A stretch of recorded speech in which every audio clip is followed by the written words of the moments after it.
विद्यार्थी मित्रांनो, engineering mathematics 1 M1 चा 2019 पॅटर्नचा पेपर तुमचा एकदम आता जवळ आहे.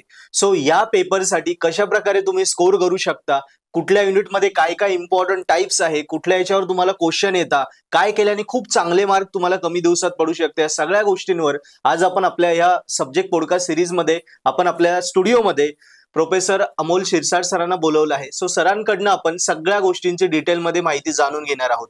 सरांनी आतापर्यंत 15+ इयरमध्ये M1 नंबर ऑफ टाइम शिकवलेला आहे, खूप वेळा पेपर चेक केलेला आहे आणि सर संदीप फाउंडेशन या इंजिनिअरिंग कॉलेज नाशिकमध्ये कार्यरत पण आहेत. सो सरांकडनं आज आपण डिटेलमध्ये M1 पूर्ण रिव्हील करणार आहोत. सो व्हिडिओला सुरुवात करूया. Welcome sir. सर, पहिला तर मेन क्वेश्चन हाच आहे जो मुलांच्या मनात आहे की आता एकदम जवळ पेपर आहे. सो युनिट वाईज जर अभ्यास करायचा झाला तर काय काय मुलांनी करायला पाहिजे, कुठल्या टॉपिकवर फोकस करायला पाहिजे? आता हा पॅटर्न चेंज झालाय, 2024 पॅटर्न आला. बरोबर. सो 19 पॅटर्न साठी गोल्डन चान्स आहे. Yes sir. क्वेश्चन पेपर मला वाटत नाही इतका हार्ड पडेल. लास्ट चान्स मुळे 19 पॅटर्नचा सोपा येऊ शकतो. हो, सोपा येऊ शकतो. As per last 4-5 question paper जरी केले येस सर तरी त्यांचा पेपर इझिली निघून जाईल. येस. हो, म्हणजे मागच्या पेपरचा फायदा होतो का सर? हो, नक्कीच. 2 to 4 pattern as per pattern question paper set करतात. ओके, फक्त व्हॅल्यू चेंज होऊ शकते. हो, व्हॅल्यू फार थोडीफार चेंज होऊ शकते. Yes sir. आता युनिट वाईज त्यांना सांगा ना की काय काय महत्वाचं करायला पाहिजे. ज्याला समजा 45-50 मार्क काढायचे आहे आणि ज्याला टॉप करायचं आहे अबोव 60, या दोन्हींच्या हिशोबाने सांगा सर. 50+ काढायचे असेल ना तर युनिट नंबर 5-6 एकदम क्लिअर आलं पाहिजे. सोपं आहे. त्याच्यामध्ये काय होतं, मॅट्रायसिस असल्यामुळे मुलांच्या मिस्टेक होतात कॅल्क्युलेशन मध्ये मिस्टेक नाही झाल्या पाहिजे सर. त्या जर ओव्हरकम केल्या तर तिकडे 30 पैकी 30 काढण्याचे पूर्ण चान्सेस आहे मॅट्रिक्स मध्ये. युनिट नंबर 5 आणि युनिट नंबर 6 या दोन्ही युनिट मध्ये जर 30 पैकी 30 पडले तर मुलगा 50ला टच करू शकतो.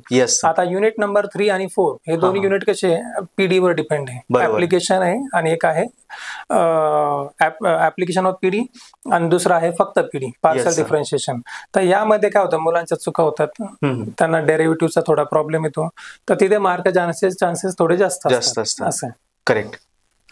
सो मला वाटतं युनिट 3 आणि 4 मध्ये स्कोरिंग करण्याची जी आहे थोडं कमीच आहे. म्हणजे 30 पैकी 30 पडतील याची काही गॅरंटी नाही. पण मग कुठले टॉपिक्स आता युनिट 3 मध्ये तुम्हाला फिक्स मध्ये येणारे टॉपिक आहे युलर थेरम. युलर थेरम हा दरवर्षी पडतो ऍज इट इज. त्यानंतर composite function of 2 and 3 variable ते पण पडतात, सोपे असतात ते. आणि एक असतो variable to be treated as a constant. त्या टॉपिक वर क्वेश्चन पडतो. तर हे 3 टॉपिक जर चांगले केले तर त्यांचे 2 किंवा 3 क्वेश्चन आरामशीर सॉल्व्ह होऊन जातात युनिट नंबर 3 मध्ये. हो. युनिट नंबर 4 मध्ये जेकोबियन, एरर आणि मॅक्सिमा मिनिमा यांचे क्वेश्चन्स पडतात. तर जे असा क्वेश्चन सॉल्व्ह करा की ज्याच्यामध्ये जेकोबियनचे 2 क्वेश्चन पडतात. असं पण आहे जेकोबियनचे 2 पडतात आणि त्याच्यासोबत एक तर एरर टाकतात ते किंवा मॅक्सिमा मिनिमा. तर असे 3 क्वेश्चन तुम्ही सॉल्व्ह करू शकतात. Yes sir. आणि युनिट नंबर 5-6 युनिट 5-6 मध्ये फार कमी आहे टॉपिक. युनिट 5 मध्ये तुम्ही सिस्टीम करा, ऑर्थोगोनल ट्रॅजेक्टरी करा. बरोबर. सॉरी, ट्रॅजेक्टरी नाही, ऑर्थोगोनल ट्रान्सफॉर्मेशन. त्यानंतर एक लिनियर डिपेंडंट आणि इंडिपेंडंट, हे 3 टॉपिक जर केले तर त्यांचा क्वेश्चन नंबर 2 क्वेश्चन्स असतात ना, त्यातला एक क्वेश्चन कन्फर्म क्लिअर होतो. ओके. हो, करेक्ट. सर्किटचा प्रॉब्लेम असतो खाली, पण तो थोडा मुलांना जमत नाही. सो त्यात असा क्वेश्चन करा ज्याच्यामध्ये सर्किट नाहीये. बरोबर. येस. आणि सर लास्ट युनिटच्या बाबतीत, लास्ट युनिट मध्ये तुम्हाला 3 पण क्वेश्चन जवळपास सारखेच पडतात. एक पडतो आयगन व्हॅल्यू आयगन वेक्टर, एक पडतो कॅला-मिल्टन थेरम व्हेरिफिकेशन, आणि एक पडतो मॉडेल मॅट्रिक्सचा एक पडतो आणि डायगोनलायझेशनचा. हो, फिक्स.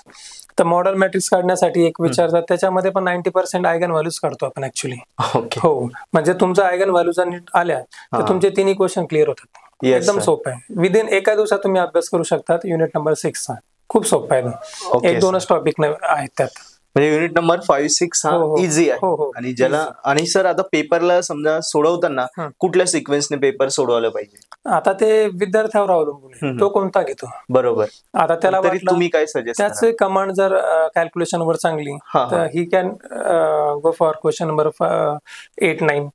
त्याचं मॅट्रिसेस चांगलं तर तो युनिट 5-6 सॉल्व्ह करेल. त्याचं जर 3-4 चांगला असेल तर तो त्याच्यानुसार आपण नाही सांगू शकत ते. Okay. It depends on student. आणि याच्यामध्ये क्वेश्चन नंबरची जी सिक्वेन्स बदलते याने काही प्रॉब्लेम नाही. तुम्ही कोणताही क्वेश्चन सॉल्व्ह करा त्याने काही फरक पडणार नाही. फक्त चेक करणाऱ्या व्यक्तीला संभ्रमात पाडू नका.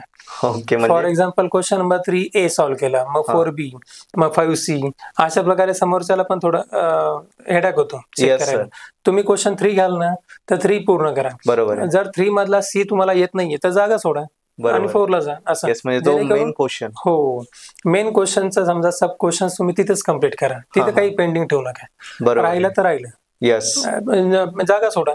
जागा सोडल्यानंतर पण चालतंय ते. असं. गुड. सर, लास्ट क्वेश्चन माझा असा राहील की पेपर लिहिताना चांगले मार्क पडण्यासाठी काय चुका मुलांनी टाळाव्यात? चुका टाळण्यासाठी एकच पर्याय, त्याचा कन्सेप्ट क्लिअर पाहिजे. कोणता क्वेश्चन विचारलाय, काय विचारलंय आणि आपल्याला काय लिहायचंय. बरोबर. मुलाला कळतच नाही.